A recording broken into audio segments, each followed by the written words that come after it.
এই মুহূর্তের সবচাইতে বড় খবর, ভারতীয় সময় সকাল 10:08 গোটা রাজ্য জুড়ে ভূমিকম্প অনুভূত হয়েছে। ভূমিকম্প অনুভূত হয়েছে উত্তরবঙ্গ, দক্ষিণবঙ্গ সর্বত্রই। দক্ষিণবঙ্গের কলকাতা থেকে শুরু করে জেলায় জেলায় ভূমিকম্প অনুভূত হয়েছে। সকাল সকাল সাধারণ মানুষজন আতঙ্কিত হয়ে পড়েছেন। ভূমিকম্প অনুভূত হয় মুর্শিদাবাদ জেলার সুতি, কান্দি, শামশেরগঞ্জ, ধুলিয়ান সহ বিভিন্ন জায়গাতে। সাধারণ মানুষজন ঘর ছেড়ে বাইরে বেরিয়ে আসেন। যারা পথে ঘাটে ছিলেন তারা হয়তো সেভাবে টের পাননি, কিন্তু যারা বহুতলে বসবাস করছিলেন ঠিক সেই মুহূর্তে তারা ভূমিকম্প অনুভূত হতেই রীতিমতন বহুতল ছেড়ে নিচে নেমে আসেন। আতঙ্কিত হয়ে পড়েন সাধারণ মানুষজন।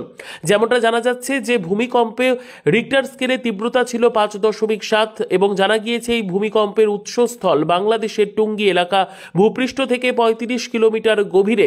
আপনাদের আবারও জানিয়ে রাখি, ভূমিকম্প অনুভূত হয়েছে ভারতীয় সময় সকাল 10:08। গোটা রাজ্য জুড়ে ভূমিকম্প অনুভূত হয়, উত্তর থেকে দক্ষিণ সর্বত্রই একই ছবি দেখা যায় মুর্শিদাবাদ জেলার বিভিন্ন জায়গাতে, সুতি থেকে শুরু করে শামশেরগঞ্জ, ধুলিয়ান সহ সর্বত্রই এদিন ভূমিকম্প অনুভূত হয়।